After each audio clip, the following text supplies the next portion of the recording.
लेकिन मेरी सीट पे जो PS 129 है उस पे मेरे वोट शो किए गए फॉर्म 47 जो इलेक्शन कमीशन ने जारी किया वो शो किए गए 26,000, जबकि एक्चुअली मुझे 30,464 वोट मिले हैं।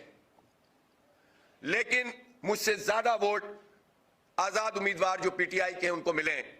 और मैं इतना ज़र्फ रखता हूं कि मैं इस बात का ऐलान करता हूं कि PTI वहां पर उसका हिमायत याफ्ता आजाद कैंडिडेट जीता है और मैं इस सीट को अवेल नहीं करूंगा।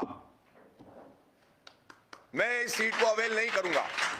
मैंने कौम से वादा किया था, मेरी जमात ने वादा किया था कि हम एक वोट भी इजाफी नहीं चाहते, हमें किसी लॉलीपॉप की जरूरत नहीं है और हम एक वोट भी अपना किसी को देने के लिए तैयार नहीं है। हमें वो लोगों ने वोट डाले हैं, लोगों ने हमारे आईडीए को लिया है। शहर कराची जमात इस्लामी के साथ है, शहर कराची मेरी टीम के साथ है और मैं इसको अपने लिए एजाज समझता हूं।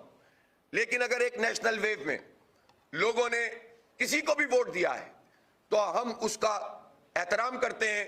और मेरी ये सीट, ये इलेक्शन कमीशन के मुंह पर एक तमाचा भी है।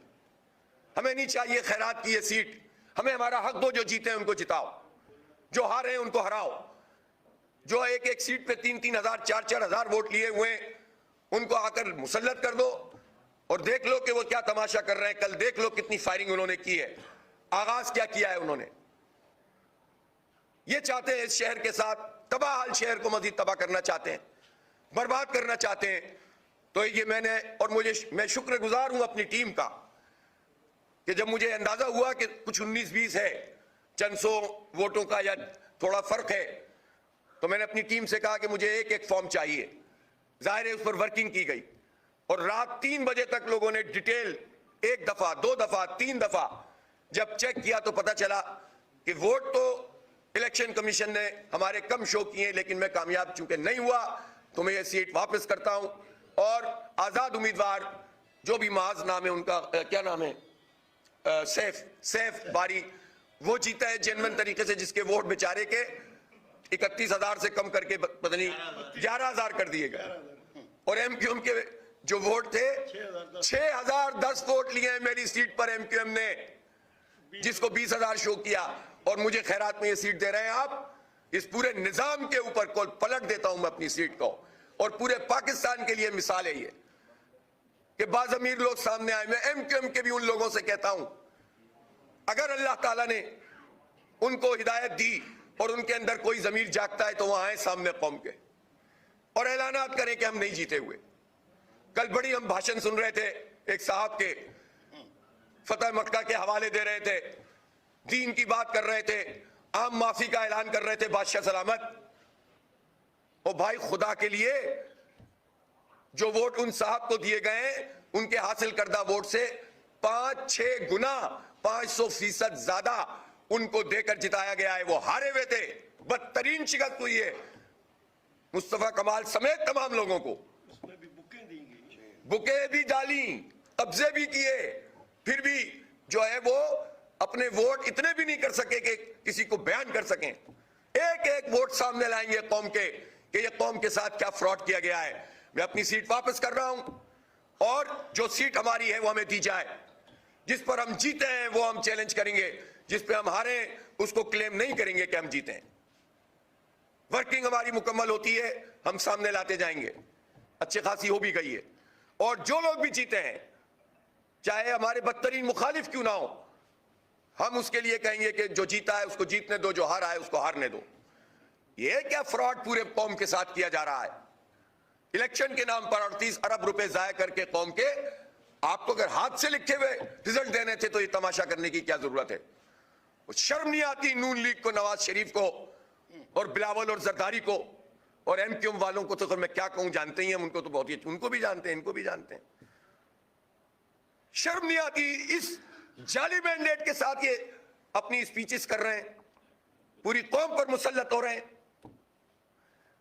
डूब मरना चाहिए इन लोगों को और फिक्स करना चाहिए कि ये क्या लोग हैं और ये वो लोग हैं। हम इस्टेब्लिशमेंट से शिकवा करते हैं ना, इस्टेब्लिशमेंट की गोद में जाकर बैठता कौन है, उनके गमलों में परवरिश कौन पाता है। उनसे खैरात और भीख कौन मांगता है, जिसके नतीजे में आज हमारे ये हालात हो गए। हमें नहीं चाहिए खैरात की एक सीट, हमें हमारा हक चाहिए। हम जो जीते हैं जीतने दो, जो हारे हैं हम कबूल करते हैं। और हमें मालूम है कि इस शहर में हम, कराची शहर जमात इस्लामी के साथ उसका दिल धड़कता है। दुनिया के नजदीक मेरा ये फैसला और मेरी टीम का ये फैसला बहुत खराब फैसला हो सकता है कि हाफिज साहब एक आवाज थी, आप, मेरा एक आदमी भी वहां पर मौजूद होगा इंशाअल्लाह जमात इस्लामी का, वो अपना हक अदा करेगा। और अगर इन्होंने हमें उड़ा भी दिया है तो इंशाअल्लाह अवाम के दिलों से तो नहीं निकाल सकते तुम हमें।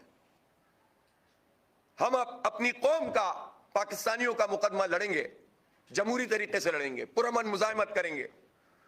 हम अपने आप पर पुरअमन जमहूरी मुजाहिमत का हक रखते हैं। और आज हमने पिटिशंस भी फाइल कर दी हैं, कल भी फाइल करेंगे, मुसलसल ये अमल जारी रहेगा। और हम कानूनी जंग भी लड़ेंगे, सियासी जंग भी लड़ेंगे। कौम को सब पता है, अब सोशल मीडिया के इस जमाने में ये जाली मैंडेट आप जबरदस्ती मुसल्लत करके लोगों के जहन नहीं बदल सकते। मैं ये मुतालबा करता हूं कि कराची के इन तमाम नताइज को कलअदम किया जाए और फॉर्म 45 के मुताबिक ये पूरा का पूरा इलेक्शन होना चाहिए। मेरा यह मुतालबा चीफ इलेक्शन कमिश्नर से भी है और मेरा यह मुतालबा चीफ जस्टिस ऑफ पाकिस्तान से भी है।